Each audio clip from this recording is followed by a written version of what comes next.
एकलव्य को महाभारत का एक छोटा लेकिन महत्वपूर्ण किरदार समझा जाता है, जिसने द्रोणाचार्य की खामियों को तो उजागर किया ही, ये कहानी हमारी वर्ण व्यवस्था पर भी चोट करती है और गुरु भक्ति के उदाहरण के रूप में भी देखी जाती है। पर शायद कम ही लोगों को ये मालूम होगा कि भले ही एकलव्य ने द्रोणाचार्य को अपना गुरु माना, पर उसने कभी उन्हें अपना अंगूठा काटने के लिए माफ नहीं किया। आखिर कैसे एकलव्य ने लिया द्रोणाचार्य से अपने अपमान का बदला? क्यों बन बैठा वो भगवान श्री कृष्ण का दुश्मन? कैसे हुई उसकी मौत और क्या था उसका अगला जन्म? ये सब जानेंगे हम आज की कहानी में। एकलव्य वास्तव में निषाद या शिकारियों के परिवार से संबंध नहीं रखता था। उनका जन्म देवश्रव के घर में हुआ था। हरिवंश पुराण के अनुसार देवश्रव कुंती और वासुदेव का भाई था। पर जब एकलव्य बहुत छोटे थे तब देवश्रव उन्हें लेकर जंगल में गए, जहाँ वो गुम हो गए।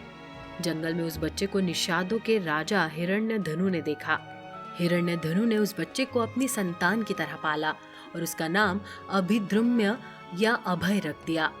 पर क्योंकि अभय बचपन से धनुष बाण चलाने के प्रति पूरी तरह समर्पित थे, इसलिए उनका नाम एकलव्य पड़ गया। एकलव्य ने धनुर्विद्या गुरु द्रोण से सीखने का निश्चय किया था, लेकिन गुरु द्रोण को जब पता चला कि एक निषाद का बेटा उनसे धनुर्धारी सीखने आया है, तो उन्होंने ये कहकर एकलव्य को शिक्षा देने से मना कर दिया कि वो सिर्फ राजकुमारों को धनुर्विद्या सिखाते हैं। इस बात से आहत एकलव्य ने द्रोणाचार्य की एक मूर्ति बनाकर वही धनुर्धरी का अभ्यास शुरू कर दिया। एक दिन कुरुवंश के कुछ शिकारी कुत्ते शिकार के लिए जंगल में छोड़ दिए। उनके भौंकने से एकलव्य के अभ्यास में विघ्न पड़ रहा था। तब एकलव्य ने एक झटके में 7 तीर मारकर कुत्ते का मुंह बंद कर दिया। जब गुरु राजकुमारों ने ये चमत्कार देखा तो अपने गुरु द्रोण को बताया। गुरु द्रोण ने एकलव्य की प्रशंसा कर उनके गुरु का नाम पूछा। तब एकलव्य ने गुरु द्रोणा का अपना गुरु बताया और उन्हें गुरु द्रोण की मूर्ति दिखाई, जिसके सामने एकलव्य साधना करके धनुर्धर बने थे। गुरु द्रोण को याद आया कि उन्होंने अर्जुन को ये वचन दिया था कि वो उसे ही सबसे महान धनुर्धर बनाएंगे। अपना वचन टूटता देख द्रोण ने एकलव्य से गुरु दक्षिणा के रूप में अपना अंगूठा मांग लिया। एकलव्य ने खुशी खुशी अपना अंगूठा दे दिया। अंगूठा न रहने से एकलव्य के तीर चलाने की गति कमजोर हो गई, पर वो एक महान धनुर्धार बना रहा। एकलव्य ने कभी द्रोणाचार्य के खिलाफ कुछ नहीं कहा, पर उनको अपना ये अपमान हमेशा याद रहा। वो अपने घर वापस लौट गए। इसके कुछ समय बाद एकलव्य के पिता की मौत हो गई। अपने मौत के समय एक प्रमुख सरदार थे और उनके साथ कई लड़ाइयों में शामिल भी हुए थे। अपने पिता की मौत के बाद एकलव्य ने जरासंध के साथ संबंध कायम रखा। ये वो समय था जब श्री कृष्ण और जरासंध के बीच 17 बार युद्ध हुआ था और हर बार जरासंध को हार माननी पड़ी थी। जब श्री कृष्ण रुक्मिणी का हरण करके उसे अपने साथ ले जा रहे थे तो शिशुपाल और जरासंध की सेनाओं ने उन पर हमला किया। इस लड़ाई में एकलव्य ने जरासंध का साथ दिया था।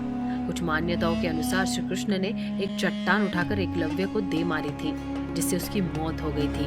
मरते मरते एकलव्य ने श्री कृष्ण से वरदान मांगा कि अगले जन्म में वो द्रोणाचार्य की मौत की वजह बनना चाहते हैं।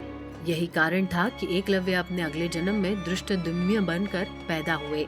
कुछ अन्य कहानियों के अनुसार एकलव्य की मौत राजसूय यज्ञ के बाद हुई, जब श्री कृष्ण ने राजसूय यज्ञ के दौरान भीम के हाथों जरासंध और खुद शिशुपाल का वध कर दिया। इससे नाराज होकर एकलव्य ने द्वारका के लोगों और श्री कृष्ण को मारने की कसम खाई। एकलव्य ने श्री कृष्ण के खिलाफ लड़ाई छेड़ दी और इसी लड़ाई में वो श्री कृष्ण के हाथों मारा गया। तीसरी कहानी के अनुसार एकलव्य कौरवों से मिल गया और दुर्योधन ने उसे सभी जंगलों का सरदार बना दिया। यहाँ रहते हुए उसने कृष्ण के बेटे साम की हत्या करने की कोशिश की। तब श्री कृष्ण ने एक बड़े से चट्टान से मारकर एकलव्य का वध कर दिया। द्रोण पर्व में कृष्ण बताते हैं कि एकलव्य का महाभारत के युद्ध से पहले मरना जरूरी था, क्योंकि वो बेहद कुशल धनुर्धर था। जरासंध के साथ रहते हुए उसने एक अंगूठे के बिना भी भयंकर तीर चलाना सीख लिया था। अगर एकलव्य जीवित रहता तो निश्चित ही कौरवों की तरफ से युद्ध करता और तब वो पांडव पक्ष की जीत में रुकावट बनता। एकलव्य का केतुमान नाम का एक बेटा भी था, जो महाभारत के युद्ध में कौरवों की ओर से लड़ा था। युद्ध में भीम के हाथों उसका वध हुआ था। तो कैसी लगी आपको हमारी ये कहानी? हमें कमेंट सेक्शन में जरूर बताइएगा।